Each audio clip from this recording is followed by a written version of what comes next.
افغانستان میں T T P القاعدہ اور داعش خراسان کے دہشت گرد بدستور سرگرم آسٹریلوی جریدے دا ڈپلومیٹ کی رپورٹ افغان سرزمین کے مسلسل پاکستان کے خلاف دہشت گردی کے لیے استعمال کی تصدیق۔ آئی سی سی کا وفد بنگلہ دیش بھارت کا دورہ کرنے پر قائل نہیں کر سکا۔ آئی سی سی وفد کے ساتھ اجلاس میں بنگلہ دیش کرکٹ بورڈ نے میچز سری لنکا منتقل کرنے کی باضابطہ درخواست دی۔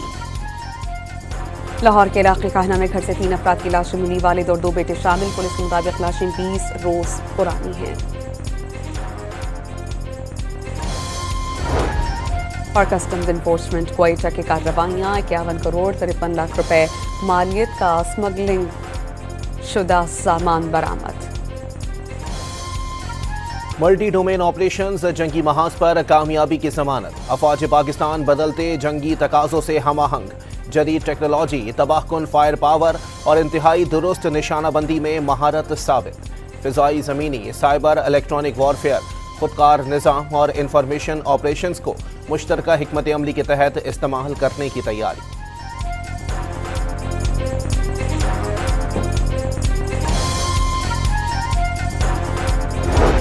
پاک امریکہ افواج کی مشترکہ مشق انسپائرڈ گیمبٹ سے دونوں ممالک کی دفاعی شراکت داری پر کام کیا گیا اور اس حوالے سے اہم اقدامات بھی اٹھائے گئے۔ امریکہ نے پاکستان کے ساتھ مشترکہ مشق کو دفاعی تعلقات میں نئی جہت قرار دیا۔ مشق میں دونوں ممالک کے افواج کے درمیان باہمی اعتماد، ہم آہنگی اور عملی تعاون کو مزید مضبوط کیا۔ انسپائرڈ گیمبٹ 1995 سے جاری 2 طرفہ تربیتی سلسلے کی 13ویں کڑی ہے۔ امریکی سینٹرل کمانڈ سینٹ کام کا آفیشیل ایکس اکاؤنٹ پر بیان۔ پاک امریکہ مشترکہ مشقوں نے بھارت کو آگ لگا دی، وزیر اعظم نریندر مودی شدید تنقید کی زد میں۔ بھارتی کانگریس نے مودی سرکار کی نام نہاد سفارتی کامیابیوں پر سوالات اٹھا دیے۔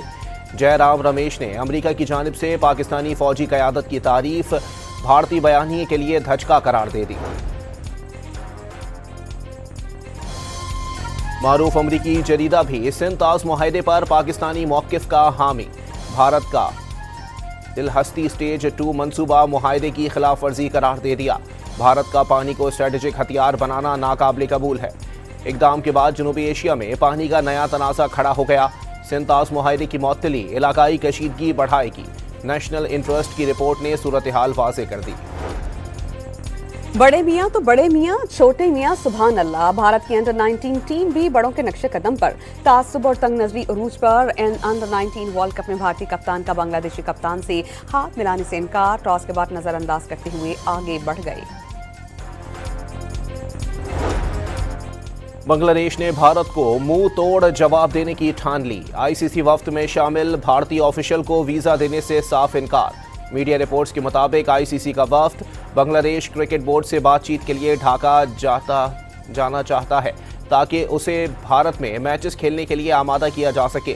مستفیض الرحمان کو آئی پی ایل سے نکالنے کے بعد سے دونوں بورڈز میں کشیدگی برقرار۔ کراچی میں 100 سے زائد بچوں سے زیادتی کا انکشاف، ملزم قانون کے شکنجے میں۔ منظور کالونی سے گرفتار کیا جانے والا ملزم 6 سال سے معصوم بچوں کو حبس کا نشانہ بنا رہا تھا۔ مرکزی ملزم کو متاثرہ بچے کی نشاندہی پر گرفتار کیا گیا، ساتھ ہی زیر حراست۔ متاثرہ بچے نے ملزم کو شناخت کر لیا، کئی متاثرہ بچوں سے حاصل ڈی این اے بھی ملزم سے میچ کر گئے۔ ملزم کا کئی بچوں سے زیادتی کا اعتراف۔ ملزم عمران منظور کالونی میں ٹائر پنکچر کی دکان چلاتا تھا۔ عدالت نے 3 روزہ ریمانڈ پر پولیس کی تحویل میں دے دیا۔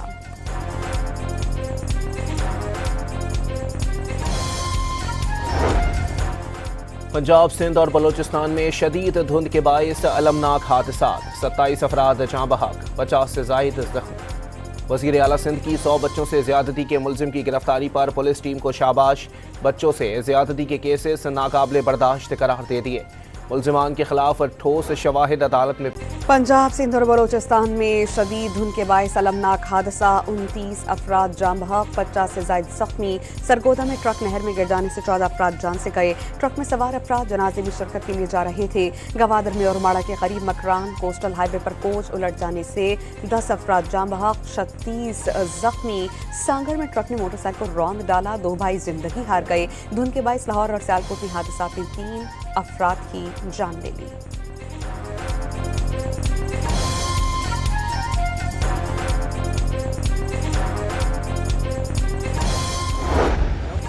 پرتشدد مظاہروں کے شکار ایران پر امریکی حملے کا خطرہ ٹل گیا۔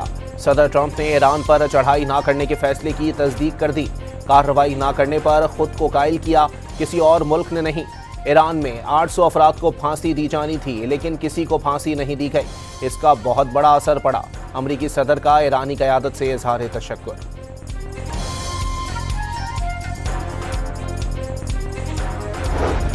ایرانی رہبر اعلیٰ نے امریکی صدر کو ایران میں مظاہروں کے دوران اموات اور نقصانات کا ذمہ دار قرار دیا۔ حالیہ امریکی بغاوت کا مقصد ایران کو نقصان پہنچانا تھا، سپریم لیڈر آیت اللہ خامنائی کا بیان۔ وزیر خارجہ اسحاق ڈار کا ایرانی ہم منصب عباس عراقچی سے رابطہ۔ ایران کے اندرونی حالات اور خطے کی صورتحال پر گفتگو۔ باہمی تعاون جاری رکھنے پر اتفاق۔ باہمی دلچسپی کے امور پر دو طرفہ مشاورت جاری رکھنے پر اتفاق۔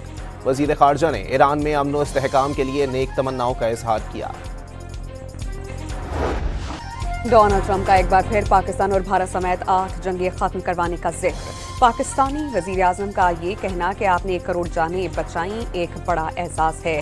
فلوریڈا میں تقریب سے خطاب، دعویٰ کیا کہ آپریشن مڈ نائٹ ہیمر سے ایران کی ایٹمی صلاحیت کو ختم کیا اور غزہ جنگ کے خاتمے سے مشرق وسطی میں امن قائم ہوا۔ امریکی معیشت پر کہ سعودی عرب، قطر اور UAE اب امریکہ میں $6 ارب کی سرمایہ کاری کر رہے ہیں۔ غزہ امن منصوبے کے اگلے مرحلے میں غزہ بورڈ آف پیس کے ارکان کا اعلان۔ کوئی مسلمان یا عرب نام شامل نہیں۔ ٹرمپ نے خود کو سربراہ مقرر کر دیا۔ میجر جنرل جیسپر جیفرز عالمی استحکام فورس کے کمانڈر مقرر۔ وزیر خارجہ مارکو روبیو، نمائندہ خصوصی اسٹیو وٹکوف اور ٹرمپ کے داماد جیریڈ کشنر بھی بورڈ میں شامل۔ متنازع کردار سابق برطانوی وزیر اعظم ٹونی بلیئر، مارک روون، اجے بنگا اور رابرٹ گیبریل بھی بورڈ آف پیس کا حصہ۔ غزہ کے لیے انتظامی کمیٹی کے نام بھی سامنے آ گئے۔ قیادت فلسطینی ٹیکنوکریٹ ڈاکٹر علی شواس کے سپرد۔ ترک وزیر خارجہ خاقان فیدان، اماراتی وزیر رحم الہاشمی، قطری سفارتکار علی السوادی بھی شامل۔